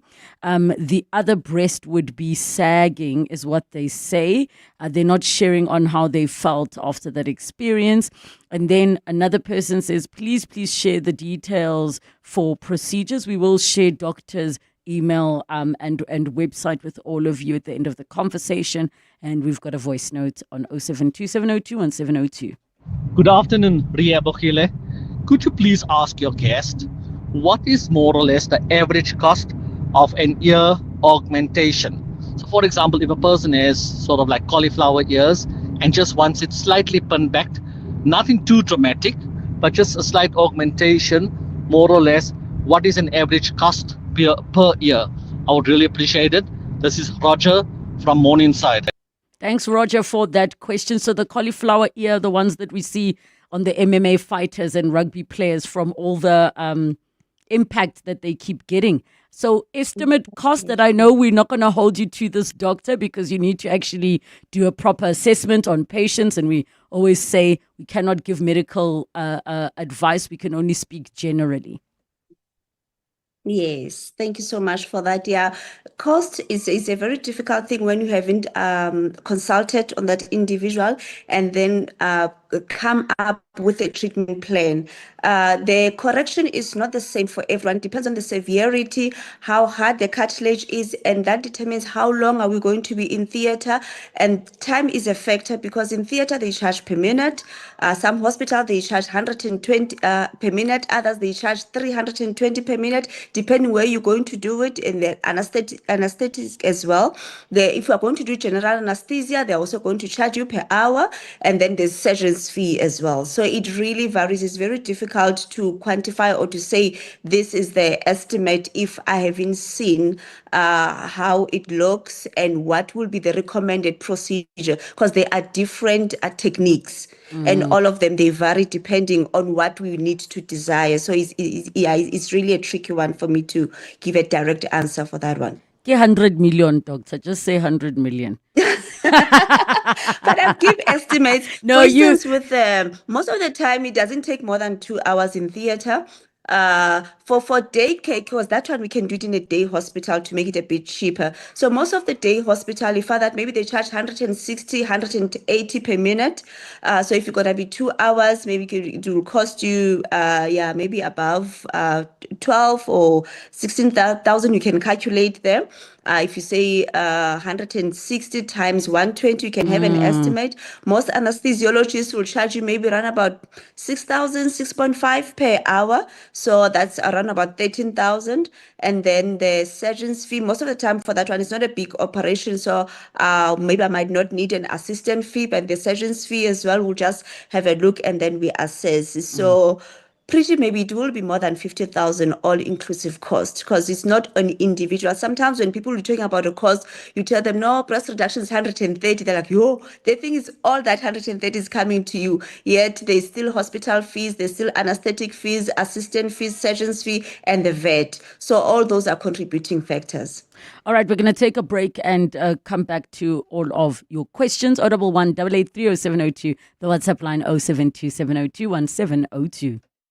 For generations, the world has spoken about Africa. More needs to be done to ensure that the prosperity is broadly shared. Now, for the first time, the world's leaders gather on African ground. This summit's location underscores the need for African voices to be heard. On the 22nd and 23rd of November, the G20 summit lands on our soil. A moment where South Africa doesn't just host the conversation, we help lead it. The majority of the 54 nations that now comprise Africa were never offered a seat at the table where plans for a new world order were being drawn. From solidarity and equality to food security, poverty, and climate justice, this is where Africa's voice rises, not as an echo, but as a force. And as history unfolds in real time, EWN, 702 and Cape Talk bring you closer to every decision, every voice, every detail that shapes our future. Stay with us and stay connected to the story being written on home ground. On air, on the EWN app, and on PrimeMediaPlus.com. The Discovery Vitality Chicken Run, flavored by Nando's, is coming Saturday, the 8th of November, with a 5K or 10K through streets reimagined by Josie My Josie. Find the Discovery Vitality Chicken Run on racepass.com to enter. The Discovery Vitality Chicken Run, flavored by Nando's. It's a run for everyone. Access to the internet is vital for any country to grow. That's why the recent 6.75 billion rand digital infrastructure deal that Standard Bank Corporate and Investment Banking facilitated between Telkom and an Actors-led consortium is so transformational for South Africa. It unlocks growth and provides internet access to underserved communities who will now have access to the internet for the very first time. Search CIB Stories of Impact to watch the full story. Standard Bank is an authorized FSP and registered credit provider. T's and C's apply. Enjoy the thrill of the Soccer Punters Challenge Weekend Edition, an all-new platform from Hollywood Bets. You stand a chance to win a share of the 5 million rand jackpot when you bet 5 rand or more on selected EPL matches over the weekend and correctly predict 10 out of 10 winning margins. Or chase the share of the 50,000 rand leaderboard prize. Entry is free. Let this soccer season bring sizzling success. Bet now. T's and C's apply. Hollywood Sportsbook is licensed by the Western Cape Gambling and Racing Board. No persons under the age of 18 years are permitted to gamble. Winners know when to stop. South African Responsible Gambling Foundation toll-free counselling line 0800 006 008 or WhatsApp help to 076 675 0710. From waste to worth, small beginnings to a decade of impact, the Gauteng Industrial Symbiosis Program celebrates 10 years of unlocking growth for SMMEs through industrial symbiosis. Catch the Clement Manyatela Show live from Holiday Inn, Sunnyside Park Hotel with the Gauteng Department of Environment tomorrow as the program marks this incredible milestone. Discover how innovation is driving cleaner production, smarter business, and a more sustainable future. That's the Clement Manyatela Show, live from the 10-year celebration of the Gauteng Industrial Symbiosis Program tomorrow on 702. 702. Masterclass. 10 minutes to 3 o'clock. We continue with our masterclass. 011-883-0702. The WhatsApp line 072-702 and 702. Dr. Nombulelo Meduse, plastic and reconstructive surgeon, has been chatting to us about post-op surgery blues and depression when it comes to elective procedures, which are quite often plastic surgery, but they can also be your reconstructive surgery as well. 011-883-0702, the WhatsApp line 072-702 and 702. There's a message which reads as follows. When I was a younger girl of 12, I broke my nose playing beach rugby. The nose grew back with a hooked profile. When I was 18, I had it straightened by a very skilled and ethical surgeon. He said he wouldn't create a made-to-order new nose, but assured me he would straighten it to fit my face. The result was perfect, and I was thrilled. Many years later, I unexpectedly re-met an old school friend. She'd also had a nose job, but she hated her new nose. Her surgeon had just complied with her request for a small, pert nose, but it didn't fit her face at all. She was a big woman, and that the size and shape of the nose she was born with suited her face and whole body. She was very depressed after the op. Thank you for sharing that story. And I think that just goes to show that you need a surgeon that is going to be firm and advise based on what they know as well. Your voice note on 072 702 and 702. Hi, Relebogile. Ndebogeng here from Ekangala, Dr. Medusi. Thank you so much. She has done great and wonderful work. She's performed breast reduction on me 2 years ago. And the truth of the matter is, I know I had to first prepare myself emotionally, physically, and otherwise, even my family, before I went for surgery. So it can cause post stresses, but luckily for me, I had wonderful support from family and friends as well. So keep up the good work.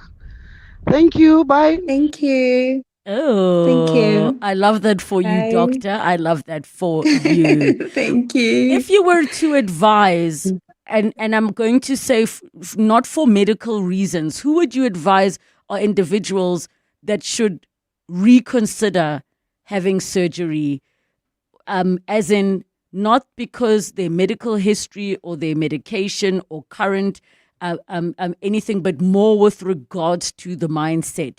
Are there a category of individuals that you say, I refuse to operate on this person because there's something I observed that this surgery is not actually treating what this person wants to get done? Yes, okay. Definitely, Relebogile. Not everyone who walks through the door that will consult with you, you have to operate on them. So that's why it's very important that you give your expert opinion. And then when you see that there are underlying issues here, then we have what we call a multidisciplinary approach. You employ it. You can even encourage the client to seek a second opinion so that maybe when they hear it from someone else, that no, I don't think this is what you really need. For instance, you find that someone has had her nose done 2 or 3 times and there's nothing wrong with it. Then you see that no, maybe there's an underlying issue here, like you've been through, or maybe you find that this person has hopped so many surgeons and there's no valid reason. Then you use those are some of the red flags that you need to look out for as a surgeon. And even in pediatrics as well, I really like to shy away, especially if it's a cosmetic. I would rather let that child make their informed decision as they grow up, because as we grow up, the needs, they differ. And then the other one as well is with trends, So I think it's not really about the body itself, it's the motive behind. So once we get what is the reason, why are we doing what we are doing, then we know what we are working towards.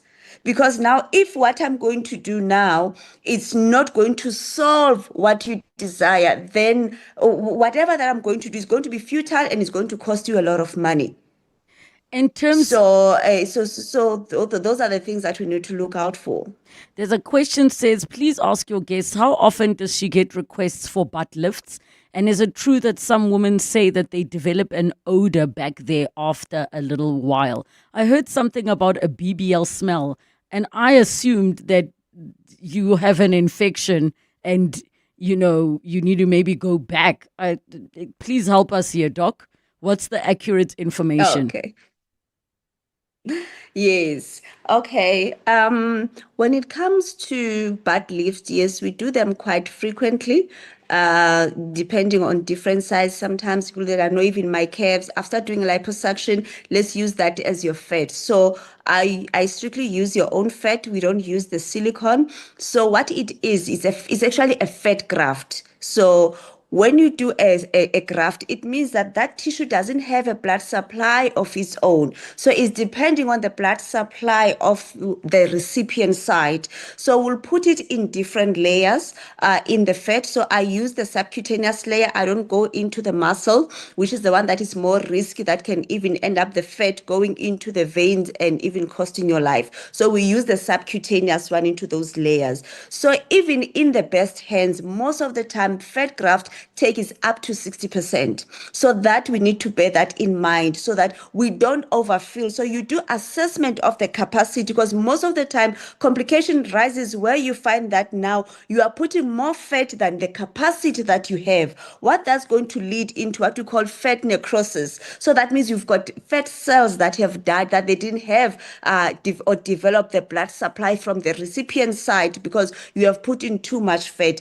That is what now can lead you now to have maybe an open, because those dead cells, they need to come out. So now you can have you find that someone is telling you, no, I'm leaking a bit of oil and all. That's where now the odor starts coming out. Not that the BBL on its own, it's smelling. It is your own fat. But if there are complications, if there are things like fat necrosis, if there's infection that has developed, then definitely, yes, you will have the smell from the complications, not because BBLs has to smell. I hope I've answered your question. No, definitely. It means that you need to go back to your doctor. If your BBL or any surgery actually starts to smell and the doctor said nothing about that prior as something to expect, you need to go back. So if you would like to get in touch with Doctor, the website is Dr. Meduse, which is metuse.co.za, drmeduse.co.za. Doctor, thank you for your time. Year in, year out, we're fixing tires faster than a Formula One pit crew. My team is on top of things like tire whisperers. If an unforeseen accident were to happen in my workshop, at least I've got My Way business insurance to keep the wheels turning. Visit myway.co.za or dial 0860 64 64 64 and get a quote today. My Way is a licensed non-life insurer and FSP. T's, C's and standard rates apply. My Way. Live your way. The Johannesburg Philharmonic Orchestra presents the second concert of the Spring Symphony season, featuring iconic works by Mendelssohn, Alga and more, under the baton of conductor Michael Ripper. The orchestra is joined by award-winning cellist Sandra Lied-Hager, performing Haydn's Joyful Cello Concerto. The concert takes place Thursday, the 6th of November at 7:30 p.m. at the Linda Auditorium. Book your tickets through Quicket to avoid disappointment. Your office is more than just a place to work. It's a reflection of your success. At Desk and Chair, we help you elevate your workspace with locally manufactured desks and a wide range of chairs to suit your style and budget. Our expert consultants are with you every step of the way, from planning to delivery and assembly. Visit our showroom in Midrand or shop online at deskandchair.co.za. Desk and Chair. Think, feel, work better. This November, join the hashtag Glass Recycling Challenge and help collect 280 tons of glass across Johannesburg, Pretoria and Cape Town in glass recycling banks. Catch 702 in conversation with the Glass Recycling Company tomorrow. Discover how recycling glass reduces waste, creates jobs and builds a circular economy. Don't miss 702 in conversation with the Glass Recycling Company tomorrow on 702 Drive with John Perlman. Relebogile is on X at Relebogile M. Earlier on in our finance feature, we were speaking about responsible gambling. So if you'd like help, go to responsiblegambling.org.za. That's responsiblegambling.org.za. And the email address is helpline@responsiblegambling.org.za. You can also join a support group by emailing info@gamblersanonymous.org.za. That's info@gamblersanonymous.org.za. Thank you so much for joining us. It's 3 o'clock. This is EWN.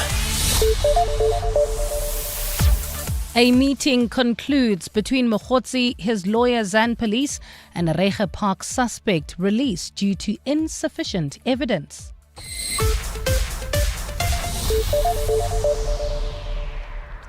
Good afternoon, I'm Bali Dlamini. A meeting between controversial businessman Brown Mabotja,